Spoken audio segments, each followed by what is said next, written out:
Alright, let's talk about one of the weirdest, most brain-melting confrontations in the Warhammer 40k universe, when Chaos goes head-to-head with the Tyranids. Now, at first glance, this might sound like your typical unstoppable force meets immovable object kind of showdown, but it's not. It's something much stranger, because we're not talking about just another war of guns and claws. We're talking about two entities so alien, so fundamentally different from everything else in the galaxy, that when they meet, the very rules of reality start to fray.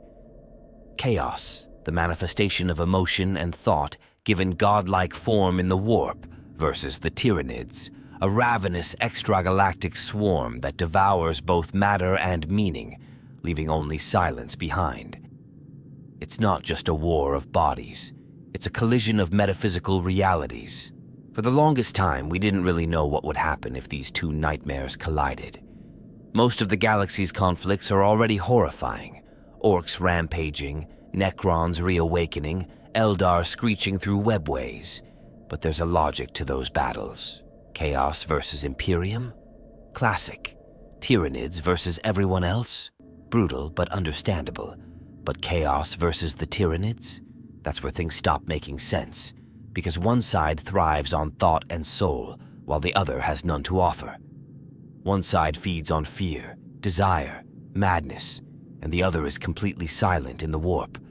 It's like a vampire sinking its teeth into a ghost. This question, what happens when the warp meets the Devourer, has haunted fans and lore masters alike.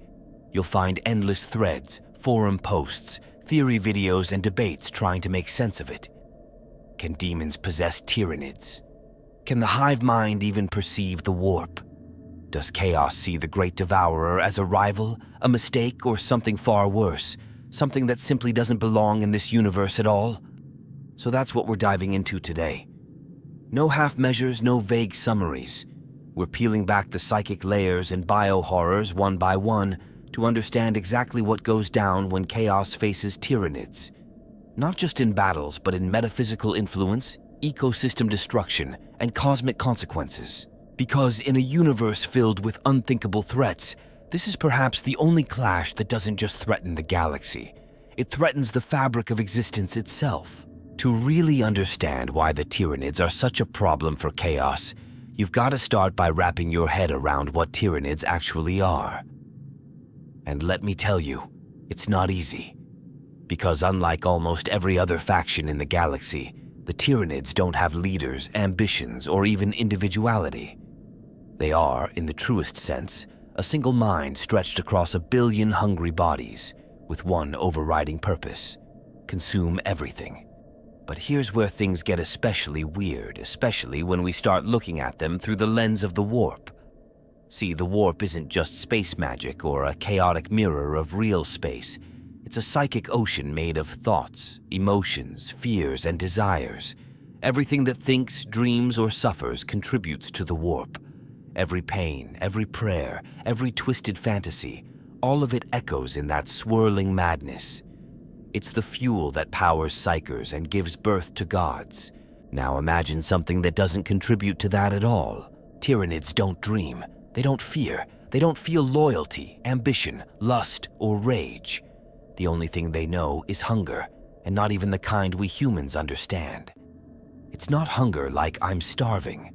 It's hunger like an algorithm, like a natural law. It's a cold, perfect directive embedded in the very DNA of their species. Devour biomass, learn, adapt, and move on. And because of that, they are nearly invisible in the warp. They barely leave a psychic signature at all. That's not to say they don't have some kind of psychic presence. The hive mind is a force, after all, but it doesn't radiate emotion or thought the way mortals do. Instead, it's more like a gravitational field, a massive pull of instinct and control that drowns out everything around it. They call it the shadow in the warp for a reason. When a hive fleet approaches a world, psychers go mad, not from chaotic visions or demonic whispers, but from silence. It's as if their minds are screaming into a void that does not answer. And this is exactly why Chaos has such a hard time dealing with Tyranids. Because Chaos needs emotion. Khorne feeds on rage and violence. Slaanesh feeds on excess and desire. Tzeentch thrives on change, hope, and ambition. Nurgle grows fat on despair and acceptance. But what happens when there's no emotion to feed on? What happens when the enemy doesn't feel hate, doesn't love, doesn't mourn, doesn't even recognize the god's existence? You can't corrupt something that doesn't want anything. Some fans like to joke that Tyranids are the anti-chaos, not because they oppose it ideologically, but because they render it irrelevant. The hive mind doesn't just ignore chaos, it invalidates it. A demon's whisper means nothing to a gaunt whose every action is dictated by the mind above. Possession? Useless. Temptation? Laughable. Fear? Doesn't register. You can't seduce an insect. You can't make a pact with a cell. This idea, this terrifying absence of psychic vulnerability, has led to all kinds of speculation. Some believe that Tyranids aren't just blind to the warp, but actively hostile to it, not by intention, but by consequence. Their very presence smothers psychic resonance. There are records of worlds falling to hive fleets where the warp itself seemed to dim, like a storm snuffed out by vacuum. It's almost like they're psychic null zones, not on an individual level, but across entire fleets. Others argue that the hive mind is visible in the warp, but it's just so alien that chaos can't interact with it properly, like trying to read a language made of pain frequencies. And maybe that's true. But whether it's null or just incomprehensible, the effect is the same.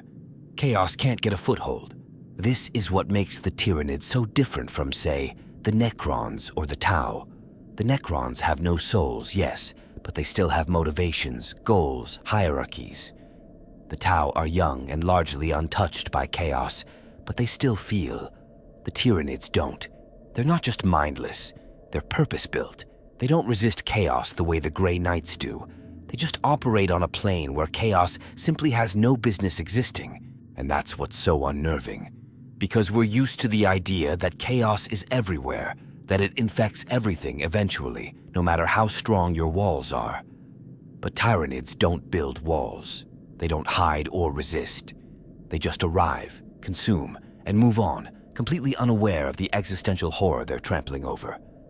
They don't care about demons or the warp or the ruinous powers.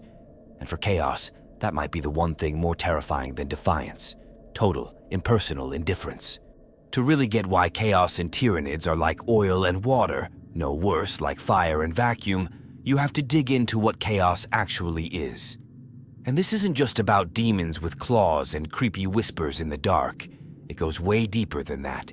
Chaos, in its purest form, is us. It's every hope, fear, ambition, heartbreak, every wild dream and terrible impulse that has ever crossed the mind of a sentient being. All of that emotion and thought doesn't just disappear into the void. It echoes, it accumulates. And in the Warhammer universe, that accumulation becomes real. The warp isn't just an alternate dimension. It's a mirror made of soul stuff, a storm of unfiltered consciousness. And over eons, that chaos of raw emotion coalesced into entities. The Chaos Gods. They didn't come from nowhere. They were born from us. Khorne, the god of war and rage, rose from every scream of fury on every battlefield. Slaanesh bloomed from unchecked indulgence and twisted pleasure. Nurgle is the comfort and decay we feel when we surrender to despair. And Tzeentch, well, he's every desperate hope, every plan made in fear, every moment we want to escape what is and reach for what could be. That's why chaos is such a terrifying force. Because it isn't some outside invader. It's the dark potential of every living being given form and hunger. And it feeds constantly. Every war, every tortured soul, every cult ritual or whispered prayer strengthens the gods. They are parasites, yes, but not in a traditional sense. They're more like self-replicating echoes, growing louder the more they're felt. Every emotion is fuel. Every mind is a gateway. And now imagine what it must feel like when something enters the galaxy that simply doesn't play by those rules. Tyranids aren't just immune to chaos. From the gods' perspective, they're a black hole, a psychic void. The hive mind doesn't emote, doesn't despair, doesn't lust or rage. It functions, and that alone makes it almost uniquely antithetical to everything the warp is. There's no chaos in the hive mind. It's a machine with an organic shell. Its psychic presence isn't a song of souls. It's a thunderous silence that drowns out all the noise chaos needs to exist. And the gods hate that. Not in the way a mortal might hate an enemy, but in the way a fire hates vacuum, in the way a virus rages against antiseptic. Tyranids don't even recognize chaos as a threat. They don't engage in the game. They don't bargain. They don't resist. They just move through, consuming everything. No corruption, no turning, no desperation to exploit. Just one directive: feed. And for chaos, that's a problem, because the whole engine of the warp runs on emotion. No emotion, no resonance. No resonance, no way in. Chaos can't create anything without fuel, and Tyranids don't give them any. If anything, they erase it. The shadow in the warp doesn't just block psychers, it smothers the psychic atmosphere entirely. It's like pouring concrete into the channels chaos needs to slither through. Some fans call the hive mind the anti-warp, not because it fights chaos directly, but because it renders it meaningless. It's not a rival god. It's not a counter-belief. It's the absence of belief. And that's so much worse. You can fight a rival.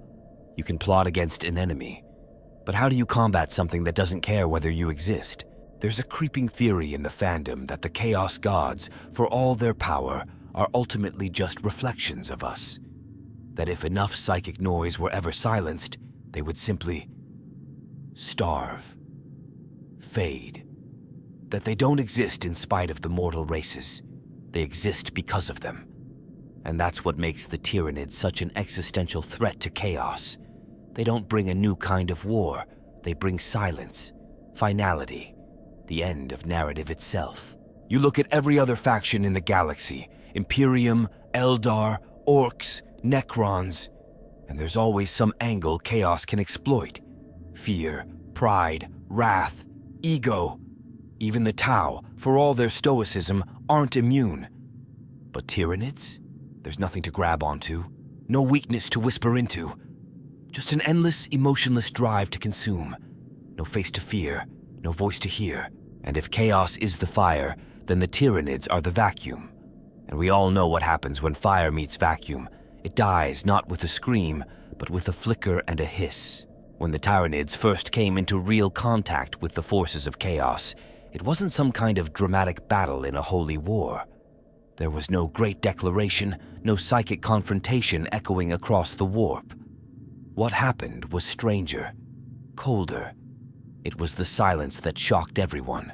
There are a few documented cases, scattered across lore and campaign books, where hive fleets pushed into regions already steeped in warp corruption, places where demonic activity was thick, cults had bloomed like rot, and even reality itself bent under the weight of chaos. You'd expect a fight, right?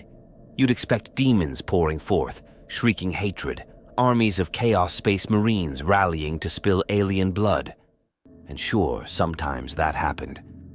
But the really disturbing reports are the ones where none of that worked. The ones where the Hive Fleet didn't even notice. There's one case that sticks with me. Hive Fleet Naga pushing into the remnants of a Chaos war zone somewhere near the eastern fringe. Cults had been entrenched there for generations, and the warp was thick with demonic resonance. Then the Tyranids came, and the whole region just went dark, not destroyed, silent. Astropaths lost contact, demons vanished, cults collapsed like rotten wood. It was as if someone had flipped a switch and cut the power to chaos itself. This wasn't just a failure to resist. This was something deeper. Tyranids didn't engage with the demons. They ignored them. That's what horrified the Inquisition more than anything. Demons are used to being feared. They thrive on that fear. But against Tyranids, their presence didn't register. The hive mind didn't react to the warp screams. Genestealers didn't flinch before manifestations of madness. Hormagaunts didn't falter when the ground warped into flesh. They just kept moving forward like machines running their program. That kind of apathy? It's more terrifying than hatred. Imagine being a demon of corn, roaring into the warp with all the fury of 1,000 blood offerings, only to find that your enemy doesn't even hear you. Imagine being a herald of Slaanesh, drenched in sensation and divine excess, reaching out to tempt and twist, and meeting only blank stares and acid blood. You can't corrupt hunger, you can't seduce a directive. That's not just resistance, that's immunity. Some Chaos warbands tried to fight back, of course. Word-bearers, Night Lords, even a few Black Legion cells. And yeah, they managed to hurt the Tyranids. Bolters and warp sorcery still kill. But it didn't matter. The hive didn't break, didn't slow. If anything, it adapted faster, as if it was treating demons the same way it treats Bolter fire or Eldar blades, just another variable to account for and consume. The warp powers that so often give Chaos the edge didn't twist the battle. They fizzled. That's another thing the lore hints at. The shadow in the warp doesn't just mess with psychers, it actively suppresses warp manifestations.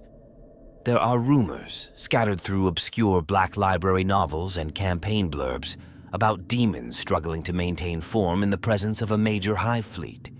Some fan theories even claim that the hive mind's psychic presence cancels minor warp phenomena, like an anti-signal drowning the warp in static. That kind of interference doesn't just weaken Chaos, it mocks it. And then there's the philosophical angle. Some fans believe that when Chaos tries to lash out at the hive mind, it's like punching a wall of glass. Nothing sticks. There's no emotion to amplify, no soul to twist. It's not even a mind in the way demons understand minds. It's command and control, stripped of personality. A presence so alien, even the gods don't know what to make of it. There's one line I read on a forum years ago, and it's always stuck with me. The hive mind doesn't fear the warp. It doesn't even know it's there. That's the horror of it. Chaos is used to being the predator, the whisperer in the dark, the corruption behind every dream. But the Tyranids don't dream. They don't hope. They don't break. They just feed. And when they do, the gods are left howling into a silence that doesn't answer. One of the most terrifying and strangely beautiful things about the Tyranids is how complete their consumption is. We often talk about them devouring worlds, stripping biospheres down to the last cell, turning lush agri-planets into lifeless husks. But there's something even more disturbing that happens in their wake. It's not just about physical matter. It's about emotion. It's about presence.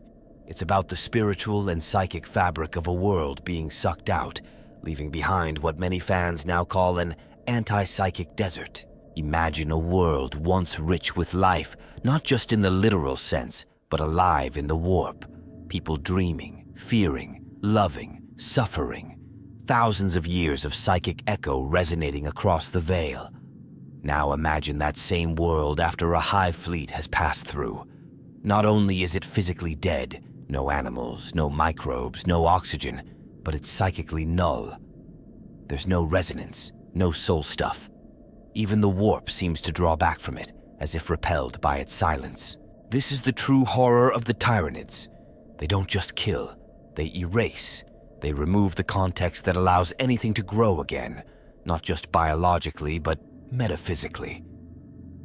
After the hive fleets are done, there's nothing left for Chaos to feed on. It's like clear-cutting a forest and then burning the soil.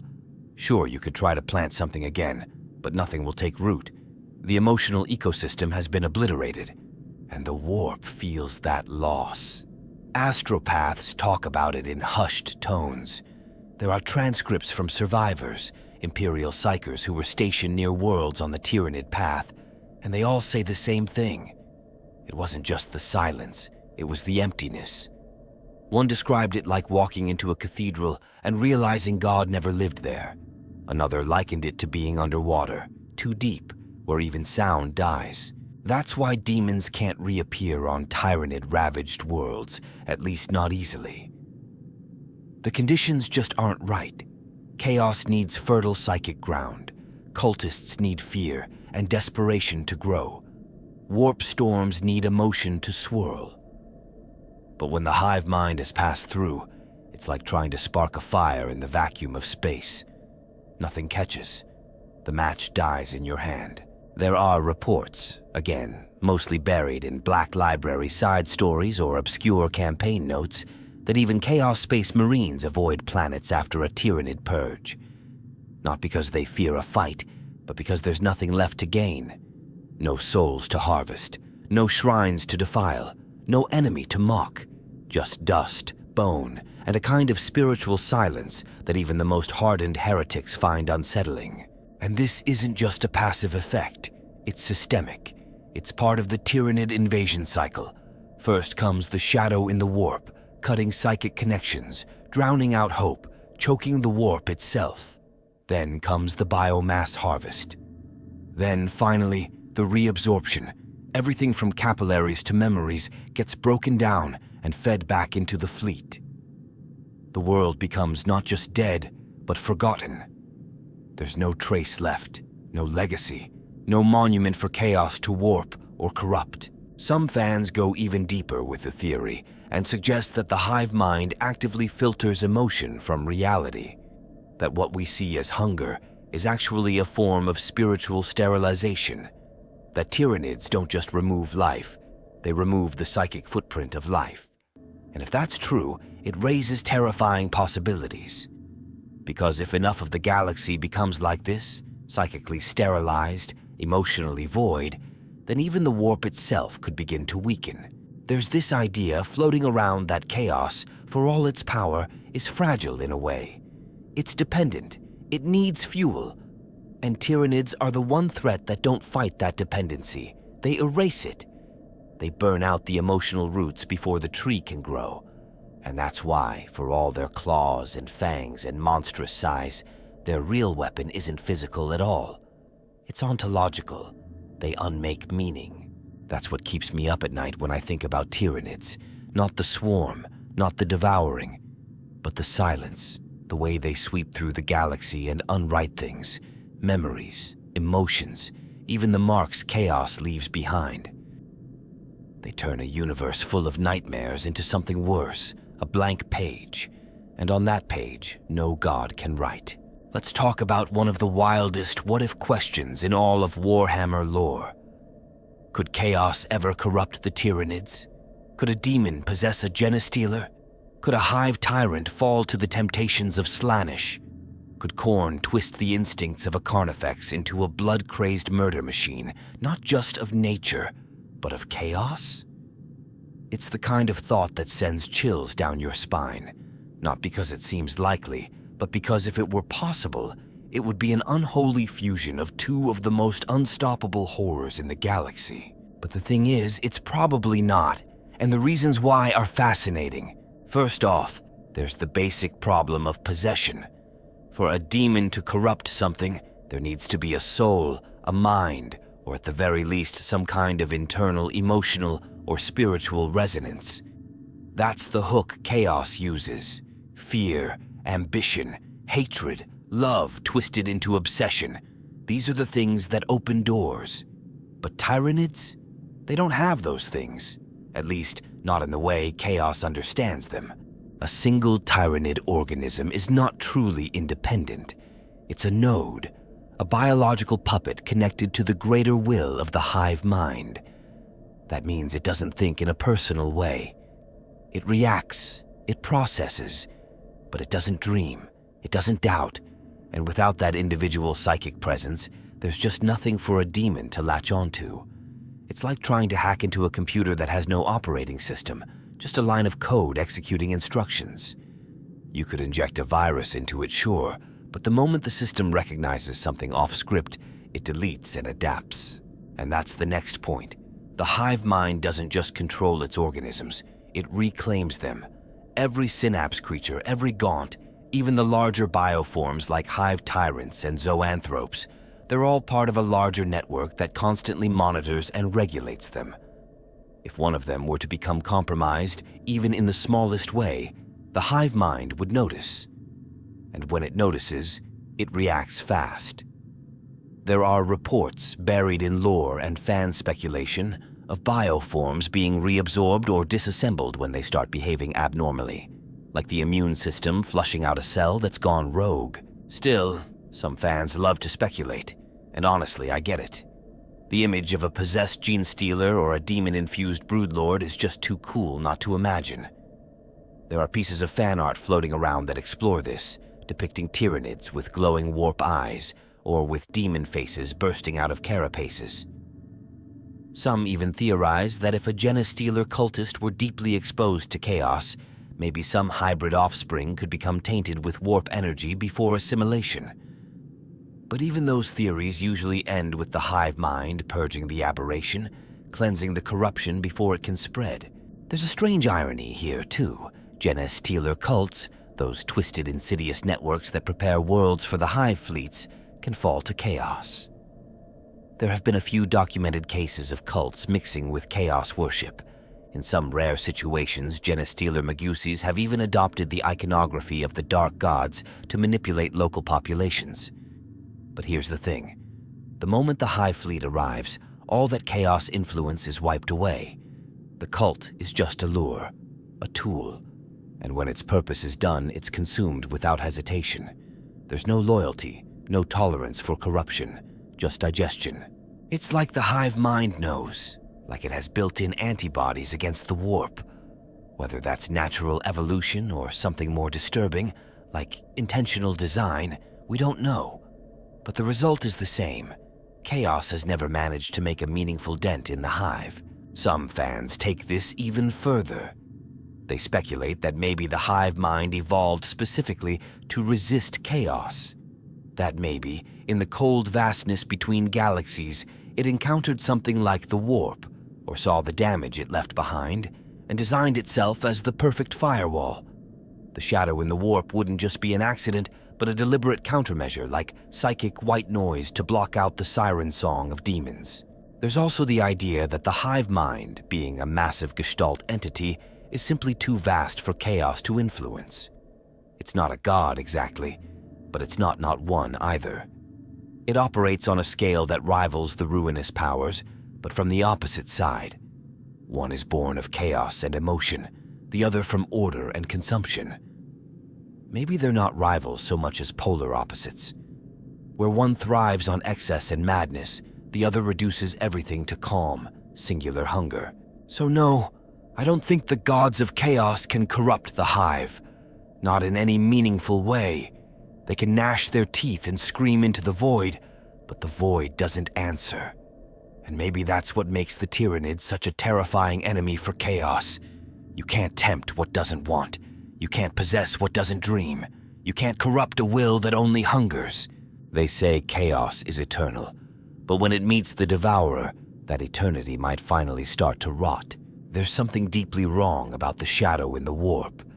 And I don't mean wrong in the usual Warhammer way, like demonic corruption or some twisted xenoscience. I mean wrong as in unnatural, like a note that doesn't belong in the song of reality. We always talk about chaos like it's this vast, inescapable force, madness that seeps into everything, whispering, pulling, distorting. But the hive mind doesn't just resist it, it pushes back. When the shadow descends, even the warp itself seems to retreat. It's like watching a tide roll backward in fear. This is where the theories really start spiraling, because we're not just dealing with alien biology anymore. We're talking about something that interferes with the metaphysical infrastructure of the galaxy. The shadow in the warp isn't just psychic noise. It's a kind of pressure, a weight that chokes the flow of the warp wherever the Tyranids go. It muffles signals, suppresses psychers, and silences demons. But more than that, it hurts the warp. That's the part people don't talk about enough. The warp doesn't just fall quiet, it seems to suffer. Psychers exposed to the shadow don't just go mad. They implode, they stroke out, they bleed from their eyes and scream like they're being crushed from the inside. It's like the hive mind sends out a frequency that unravels psychic resonance. And that shouldn't be possible. The warp isn't some kind of radio channel you can jam.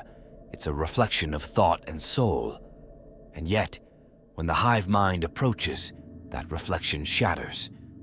Every attempt to scry or send messages across the warp dies in static. Some fans think this is because the hive mind is just that strong, that it's not so much disrupting the warp as it is overriding it, like a single signal so loud it drowns out every other thought in the system. You've got to understand, the hive mind isn't just thinking across light years, it's coordinating billions of organisms simultaneously. That kind of psychic concentration doesn't just bend space, it crushes the ambient noise. And the warp, being what it is, responds violently to that kind of interference. Others think the hive mind is tapping into something even deeper. That maybe somehow it isn't just a psychic entity, it's a counter-warp, a kind of anti-chaos engine built not to harness emotions, but to suppress them. The shadow in the warp, in this view, isn't just a byproduct of Tyranid activity, it's a weapon. A deliberate psychic veil cast across sectors to cripple defenses, smother sorcery, and maybe, just maybe, wound chaos itself. That last part is controversial, but I've always found it fascinating. There are theories floating around, mostly from rogue psychers and excommunicated inquisitors, that the shadow in the warp doesn't just make demons weaker, it harms them. That when Tyranids push into chaos-tainted systems, the demonic presence physically flickers, like watching a candle gutter when the oxygen gets thin. The theory goes that the shadow acts like a null field, not just in real space, but in the immaterium. A blanket of silence that actually scalds beings made of raw emotion. If that's true, the implications are massive. It would mean the hive mind is more than just a threat to the material galaxy. It could be a threat to chaos itself, not just its agents, not just its cults, but the actual gods. Imagine Khorne's battlefield silenced. No cries, no rage, just dead instinct. Imagine Slaanesh reaching out into a world of psychic silence, only to feel nothing. No pleasure, no pain, just blank hunger, consuming even the echo of sensation. It's hard to say how much of that is fan exaggeration and how much has a kernel of truth. After all, we don't have detailed records of what happens to the warp inside a Hive Fleet's territory. The Imperium's astropaths go blind, the ships lose contact, the black ships stop returning. It's like a hole opens in the galaxy and nothing comes out again. Not screams, not light, not even warp echoes, just void. The scary part is that even the Ordos don't know how to explain it. You read the redacted reports and there's this kind of helplessness in them, like they're staring into something that defies categorization. It's not warp, it's not null, it's other. And that kind of unknown is rare in 40,000. We've got names for every monster, every warp phenomenon, every demonic corruption. But the hive mind? We still don't know what it is. We just know what it does. And what it does, more and more, looks like damage. Not to armies, not to worlds, but to the metaphysical balance of the galaxy itself, to the warp, to chaos. It's like a quiet war is being fought that no one truly understands. One side screams in madness and ecstasy, the other says nothing and eats. And slowly, bit by bit, the screaming starts to fade. There are places in the galaxy where the maps just stop. Blank sectors, nameless voids where signals don't return and auguries draw only static, not because they're unexplored, but because they've been silenced. These are what some Imperial cartographers call dead zones, but among Inquisitors and rogue psychers, they have another name, null hollows. And more, these hollowed-out regions share the same origin, Tyranids. What's truly disturbing isn't that the Tyranids devour planets. That much is expected. It's their nature. What's unsettling is that in some of these regions, even chaos itself seems to vanish. Whole warbands of cultists, gone. Demonic presences that once infested these stars like a spiritual plague, snuffed out. And not through war, not through banishment or exorcism, but through absence. Like the Tyranids walked through the warp and pulled the plug. One of the most famous of these dead sectors is the Malak Straits. Once home to a collection of feudal worlds long ago, overtaken by Tzeentchian cults, the region was known for producing powerful sorcerers and warped nobility. Then High Fleet Jormungandr drifted in from the galactic east. The straits went quiet. No signals, no warp echoes, no astropathic cries, just stillness. It wasn't until decades later that a Mechanicus probe sent from Forge World Malix returned with partial footage.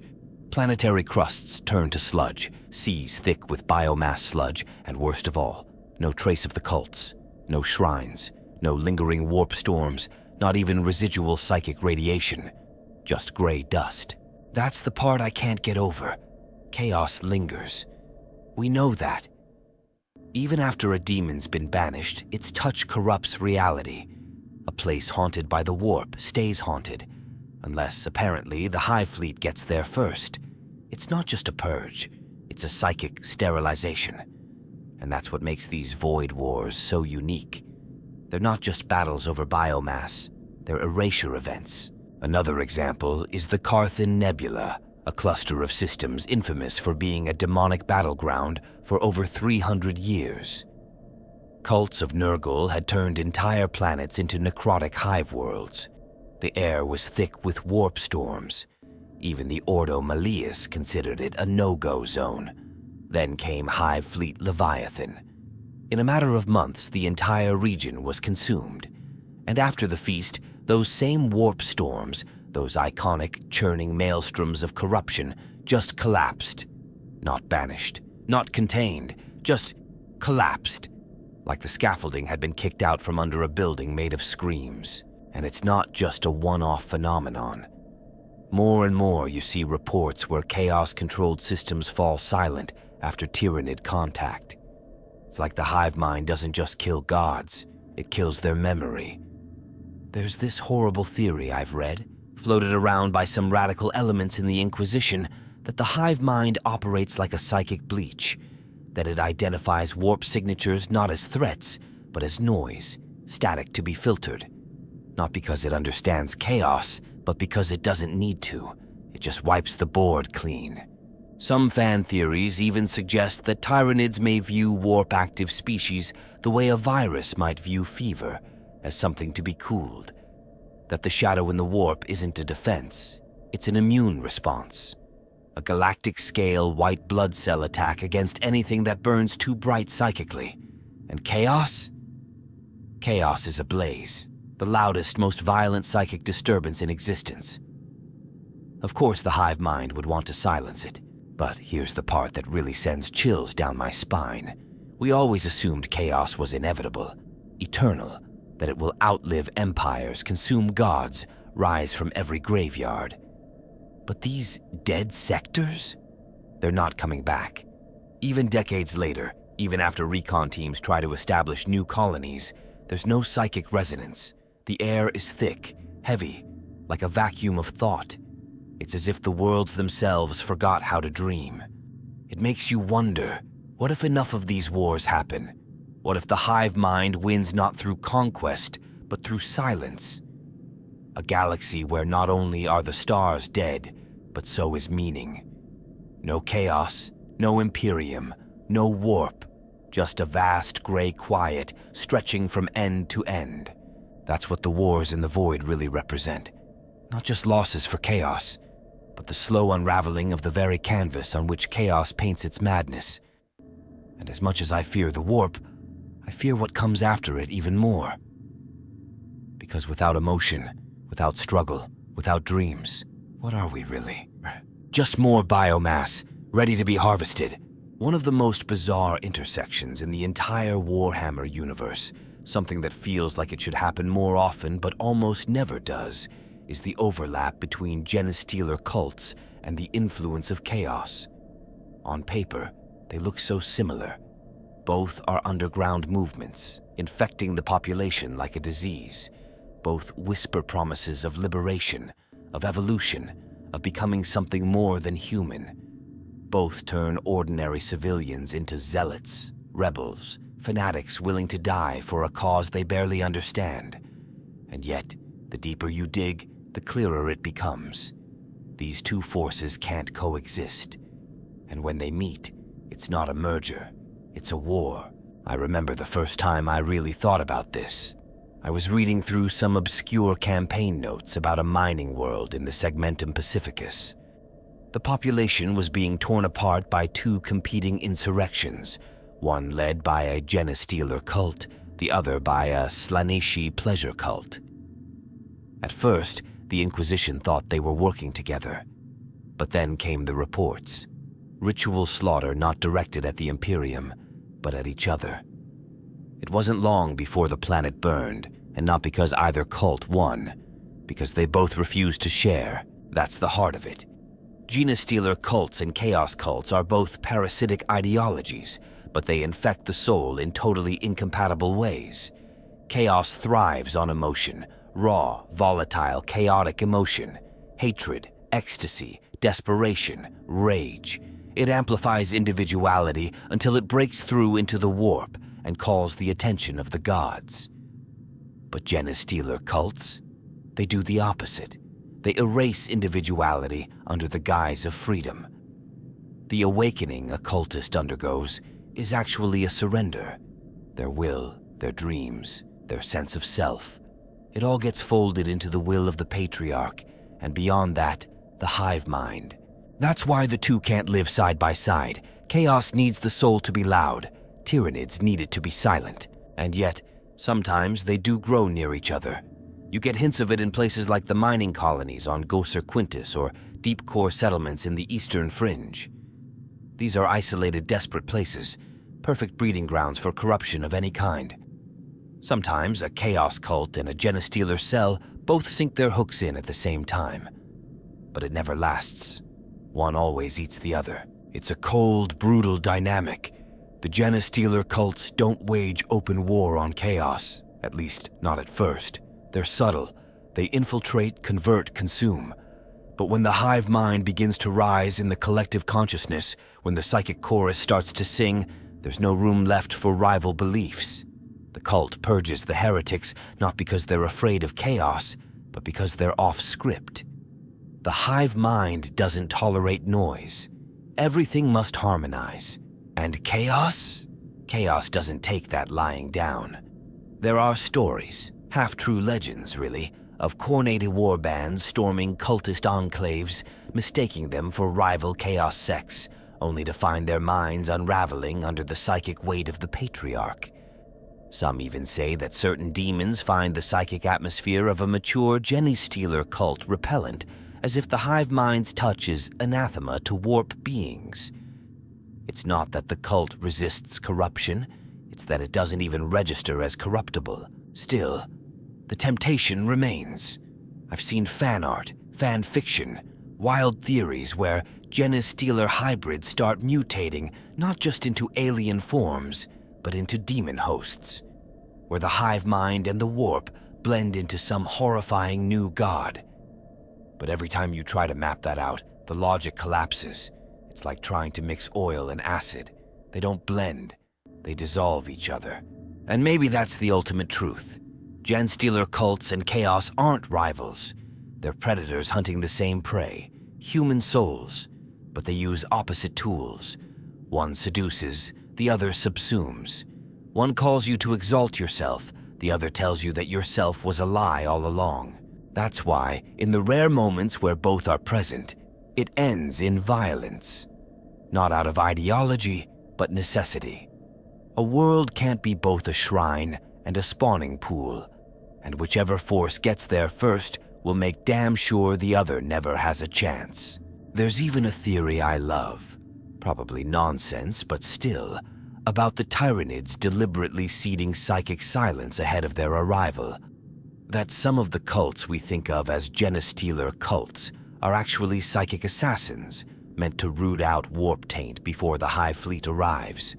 A kind of pre-invasion cleansing, removing the gods before the Devourer descends.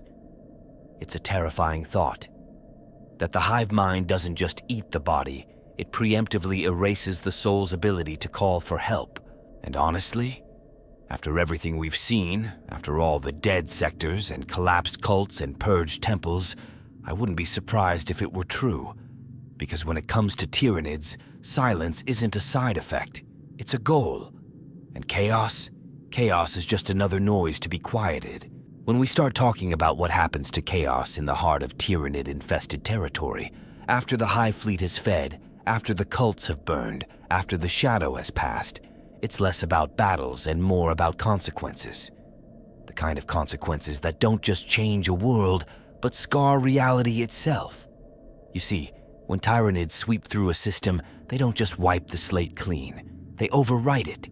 The warp doesn't just go silent. It breaks in strange, almost irreversible ways. And for chaos, that's the end of the line. Take, for example, the world of Varadrex. It used to be a demon world, a swollen lump of psychic horror orbiting the edge of a permanent warp storm.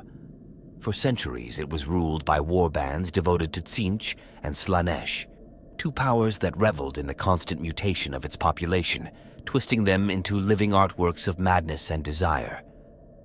Then Hive Fleet Kraken arrived, almost by accident, pulled off course by a drifting gravity well.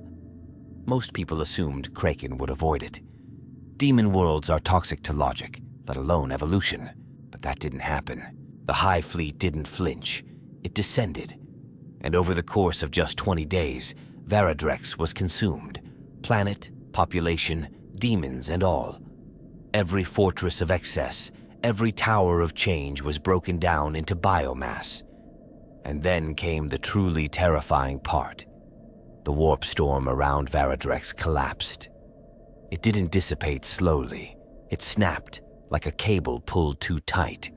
The warp recoiled, as if the world had never been tainted in the first place. The region is still monitored by both the Ordo Malleus and certain Black Legion elements. But nothing has returned. The psychic echoes are gone. No cults, no rifts, just a world that once burned with immortal madness now lies cold and blank. It's not even spiritually radioactive. It's inert, like a grave that's been emptied and scrubbed clean. It makes you wonder, what happens to a demon inside the digestion pools of a Hive Fleet? That's not something the lore answers directly. We know demons aren't physical in the way mortal creatures are, but they can manifest in real space. They can bleed, burn, and be banished. But when a Tyranid swallows them, does the hive mind even recognize what it's eaten? Or does it just digest that essence like any other energy source? Some fans argue that it can't happen, that demons, being creatures of the warp, would simply flicker out before being consumed. But others disagree.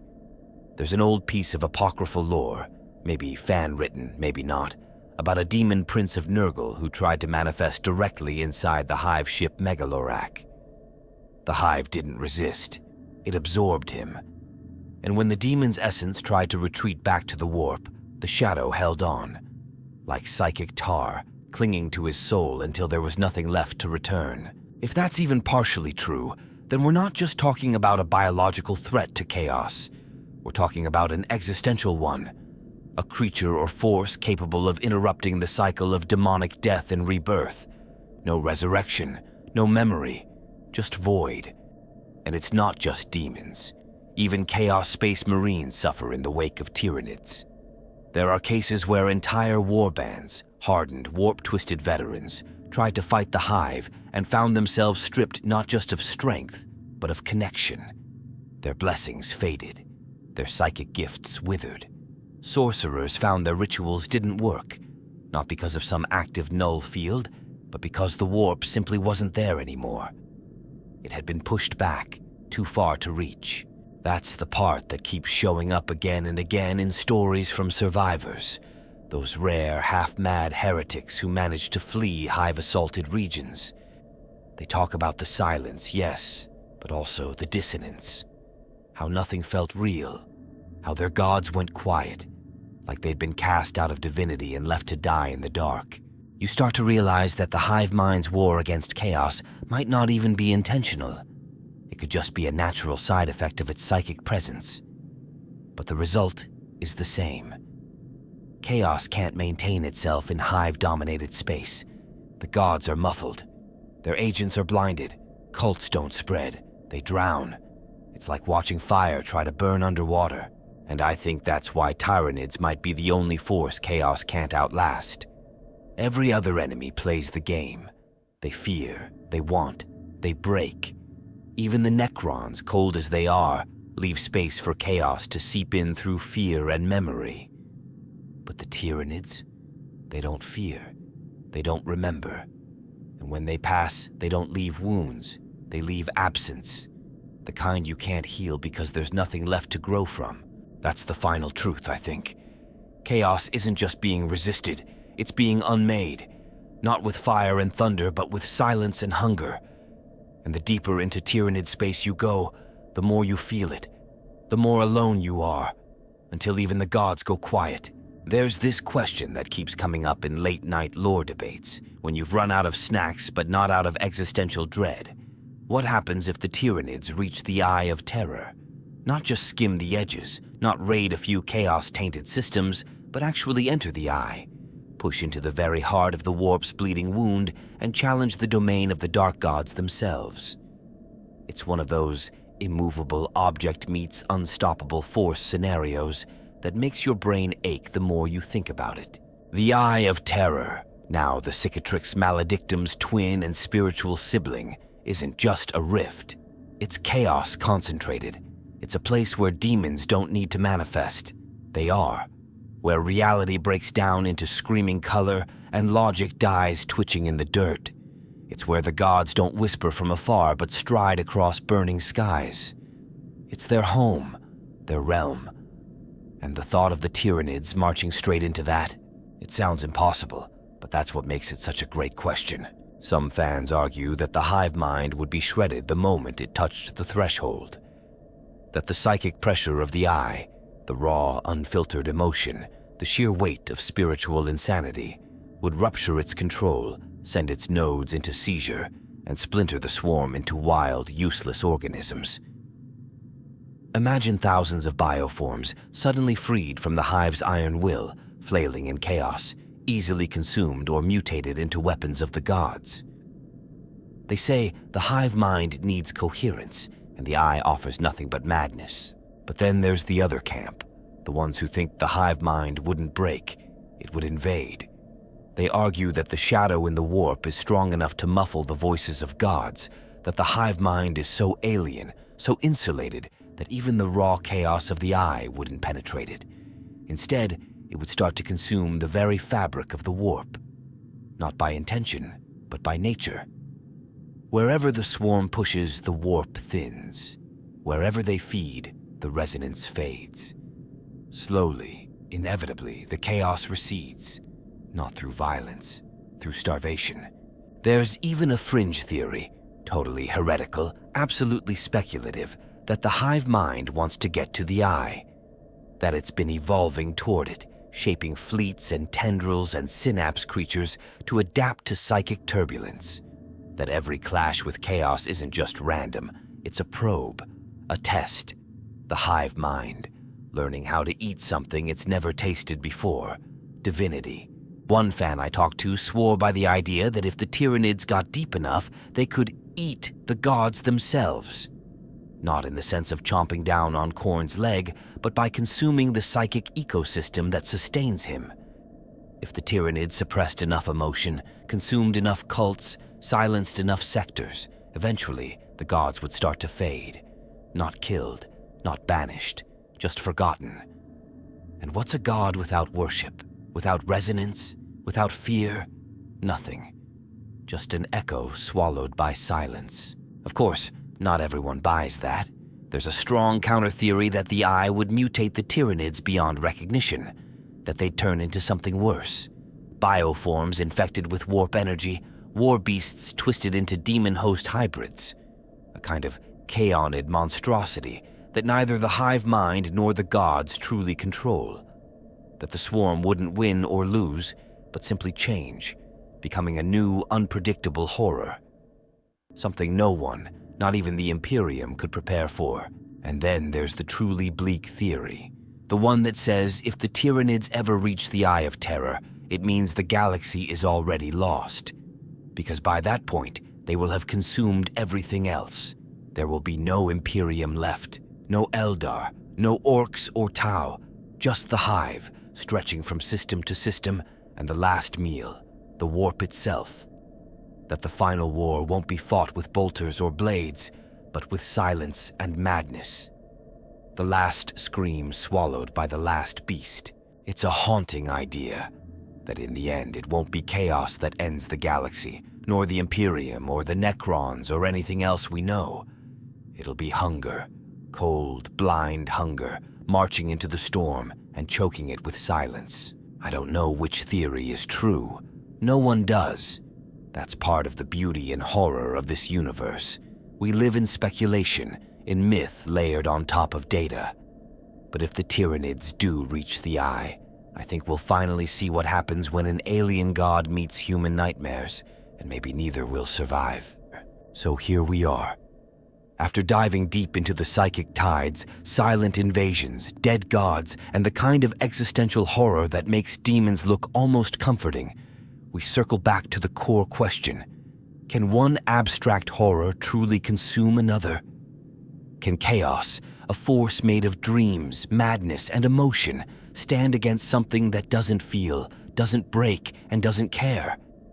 Or will the Tyranids, cold and insatiable, devour not just the material, but the meaning that chaos feeds on?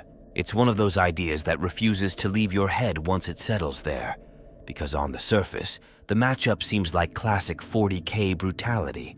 Demons versus monsters, claws versus fangs, fire versus acid. But the more you look at it, the more you realize this isn't just a physical fight. It's a metaphysical confrontation.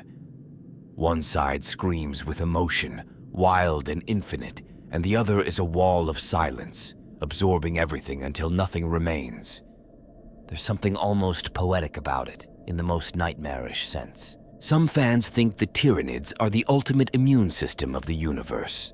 Not evil, not even destructive in the way we understand it, just necessary. A final purge when the galaxy has become too loud, too unstable, too corrupted by psychic noise. And what is chaos, if not the loudest part of that noise? The overgrown infection of the soul. In that reading, the hive mind isn't the enemy of chaos. It's its natural endpoint, the devourer of endings. The predator that comes when the dreams become too twisted to sustain. Others push back against that. They see chaos as too fundamental, too deeply woven into the structure of reality. Even if the Tyranids starve the warp for a while, it will bounce back. Desperation breeds belief. Loss breeds emotion. Even in the hive's wake, if just one broken soul reaches for something more, chaos returns. You can't eat meaning forever. Not when existence itself keeps generating new stories, new trauma, new screams. Chaos might not be killed, they argue, only slowed, muted, but never silenced. And then you've got the people who think it's all a cosmic joke, that neither side can win, that the Tyranids will claw their way into the Eye, and the warp will twist them into unrecognizable horrors, that chaos will try to corrupt the swarm, only to find it slipping through its fingers like water. A war of attrition with no victor, just two inhuman forces chewing at each other until the stars go out. And maybe that's the most 40K ending of all. What makes this topic so compelling is that it's not just lore, it's philosophy. It's about hunger versus madness, silence versus scream, purpose versus passion. And deep down, it touches on something very human, our fear that even the monsters we've grown used to, chaos, demons, war, might one day be replaced by something colder, something worse, something that doesn't care about us enough to even be cruel. We're used to our nightmares having faces. Tyranids take even that away, and maybe that's why this debate keeps going. Because it forces us to think about the universe, not in terms of who wins or loses, but in terms of what survives. Does it end in a tide of blood and fire? Or does it end in silence, with nothing left to scream? Whichever theory you lean toward, I hope this video gave you something to chew on, besides biomass. The truth is, we may never get an official answer. And maybe we don't need one. Maybe the beauty of this universe is in the fact that it never stops asking questions like this. Terrifying, abstract, unsolvable questions that pull us deeper into the lore and leave us arguing at 3 in the morning. And now I want to hear your take. Do you think the Tyranids could erase chaos completely? Or would the warp adapt and fight back, twisting the hive from the inside out? Maybe you believe something even stranger will happen, a third path no one's guessed yet. Drop your theories in the comments below. I'll be reading them all, and maybe stealing the best ones for future videos. And if you enjoyed this deep dive into the quiet war between silence and madness, don't forget to subscribe. There's a lot more where this came from. We've only scratched the surface of what the galaxy is hiding, and I plan on digging much, much deeper.